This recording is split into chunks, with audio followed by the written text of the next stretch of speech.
Salutations à toi, Mkisaya. Alors, est-ce que toutes ces maisons sont à vendre? J'ai prévu des placements très intéressants. Alors non, elles ne sont pas à vendre parce qu'elles sont déjà occupées par certaines vibrations, comme tu peux le voir sur le tableau à ma droite que l'on nomme le Placidus. Tu vois, il y a les maisons qui sont inscrites, numérotées de 1 à 12. Et il y a des vibrations qui tombent dedans. Et toi, bah oui, hein, il fallait que tu fasses les choses comme ça. Il n'y a rien. Toi, tu as des doublés. Donc, tu as décidé d'épicer un peu plus de Gémeaux, donc un peu plus de pensée et de manière de communiquer. Et aussi, donc forcément, l'opposé aussi, Sagittaire, donc à équilibrer avec ce que tu vois. Ce que tu acquiers justement comme sagesse de ce que tu as vu et vois. Et toi, ça tombe carrément dans ta maison 10 et ta maison 11. Dans la maison de la discipline, des buts ultimes. Et dans la maison 11, la maison donc des sciences étranges. Les étrangetés, comme l'astrologie. Surtout si jamais tu as quelques bons investissements à faire. Mais là, en fait, ça va juste concerner en gros ton ascendant quand on parle des maisons justement. Alors les maisons sont des secteurs de vie. La première maison concerne ta personnalité, d'accord? La deuxième maison concerne ce que tu possèdes, donc tes ressources, tes possessions. La troisième maison concerne ton environnement familier, ce que tu apprends one-on-one, 1 plus 1 égale.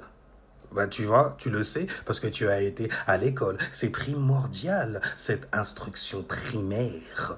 Tu vois, donc c'est l'environnement familier, ce qui t'est familier. Tu vois les chiffres comme étant des sigils qui se mettent à virevolter devant toi et que tu peux fusionner afin d'en extirper une seule essence. Mais on va laisser la numérologie de côté. Tu vois, mais ce sont juste des informations. On sait ça quelque part, tu vois. On a appris ça à l'école, à compter, A, B, C, D aussi, ouais, les sigils, les lettres et tout ça, les signes, et ce qu'il y a derrière aussi. Vois-tu? Maison 4, donc c'est maison 3, ce qui t'est familier. Maison 4, ça concerne ton foyer, ce qui se passe dans ta maisonnée, ce qui se passe donc là où on va apprendre à s'exprimer. C'est la maison aussi qui concerne l'enfance, tu vois. La maison d'après, c'est la maison de l'expression de l'enfant en toi. Et enfin bref, la maison 4 concerne la maison où tu vas bâtir tes réactions aussi. La maison où tu as été nourri. La maison où tu as été éduqué. La maison qui concerne le foyer c'est le fuego c'est le fire, c'est le feu. Vois-tu, dans le foyer, on se sent bien en sécurité. Donc, dans la maison 5, c'est la maison de l'expression, la maison qui a donné naissance au signe du lion, la maison justement de l'amusement, du divertissement, la maison où on prend conscience sur certaines choses pour pouvoir fuir ce mundo. Tu vois, la maison où on a envie d'aller s'amuser, se divertir, la maison où on va bâtir donc notre expression personnelle. Tu vois. Il y a Neptune en exaltation dans cette maison-là, c'est bon pour la créativité et l'imagination et les rêveries, mais attention, c'est bon aussi pour se perdre dedans. Bref, maison 6, en tout cas la maison 5, ça concerne aussi la maison des artistes. Ceux qui ont l'art et leur propre idéologie pour le dire. Donc la maison 6, la maison du quotidien qui a venu être le signe de la Vierge. Enchanté pour te servir cérémonial master. Et donc, la maison 6, ce secteur-là de ta vie, symbolise les habitudes aussi que tu prends, que tu as et que tu dois avoir. Donc ça correspond aussi aux petits devoirs que tu as dans ta vie de tous les jours, quotidiennement. Donc du coup, vu que c'est une maison élémentaire, ça concerne tout ce qui est physique aussi et tout ce qui est plus petit que soi. Par rapport à la maison des poissons, tu vois, où ils voient tout ce qui est au-dessus d'eux et plus grand que tous. Bref. D'où le syndrome, en fait, de Dieu qu'ils ont. Enfin, bref, donc, maison 6, la maison du quotidien, bah, je me brosse les dents tous les jours, bah, bim, ça tombe dans la maison 6. Change la litière, ou bien je sors le chien, tu vois, toutes ces petites affaires qui concernent, en fait, des corps qui sont plus petits que nous, l'air de rien, comme un enfant dont on doit prendre soin. Tout ça, ça tombe dans la maison 6. Et c'est une maison de type froide, la manière dont on prend soin, tu vois, des autres personnes autour de nous. Bref, c'est la maison qui concerne le travail également, qui concerne la routine, afin de s'extirper des talents et des dons et d'avoir une carrière dans la maison 10. Bref, en tout cas, la maison 6, c'est une maison de type terre, mutable, tu vois. Terre qui est pas basée donc du coup sur les pensées et les pensées qu'il va rendre pratiques, logiques, qu'il va pratiquer afin d'en extirper avec le temps un talent. Donc, la maison 7, c'est la maison des relations. Parce que ça y est, tu as un boulot et tout, tu peux mettre une femme dedans. Toi qui es un hombre, par exemple. Tu vois. Mais bref, c'est la maison aussi qui concerne la communication. Comment tu vas faire pour communiquer avec cette personne-là, histoire de gérer ton Mars, ton ego.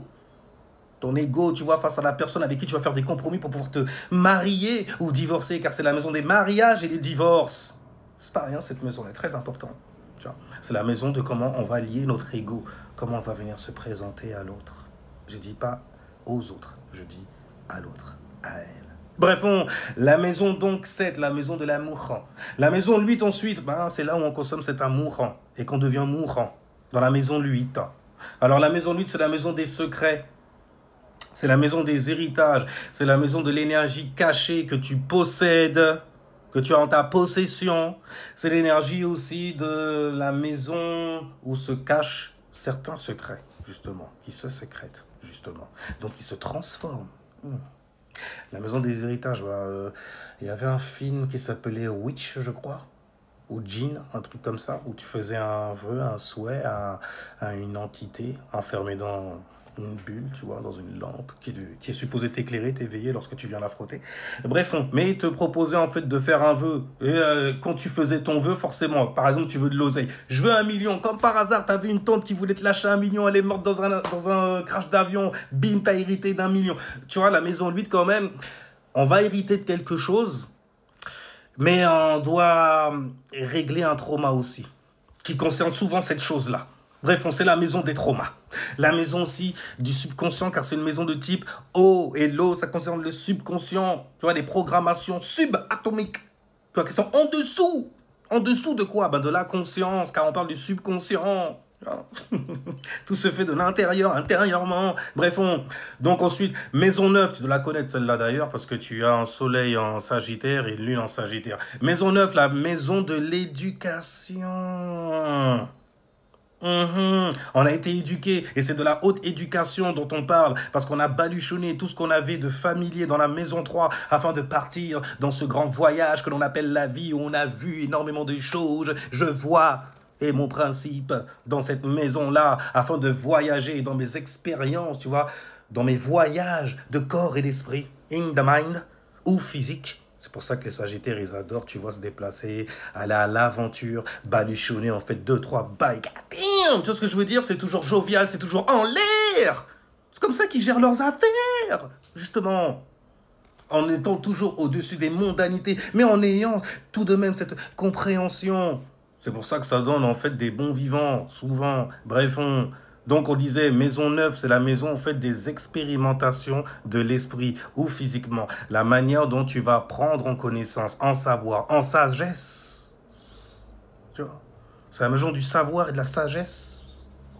C'est la maison aussi qui concerne la chance que tu as d'avoir expérimenté cela. Donc la reconnaissance que te donne Jupiter qui gouverne cette maison.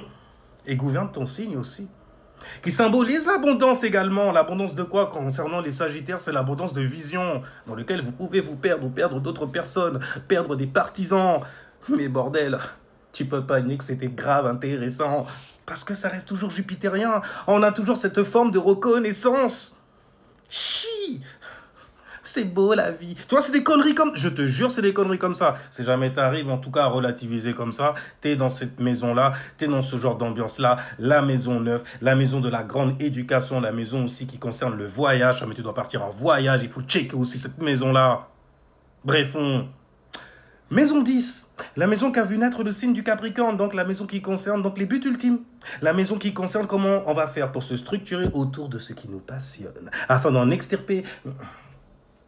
certaines choses, donc déjà un statut social, une reconnaissance, une structure dans ce monde-là, une nécessité. C'est l'image d'un homme, tu vois, qu'on est venu incarner dans cette maison-là. Celui qui va se relever et aller tout droit, foncer vers ses buts ultimes. Afin d'en extirper une carrière, car c'est la maison qui concerne la carrière, la maison 11 aussi, la maison qui concerne les étrangers, les choses mystiques, maïstiques. Je ne connaissais pas cette science-là. Science, Sensia, on a compris. Je n'avais pas donc conscience là-dessus, car c'est une maison où la conscience est en exil.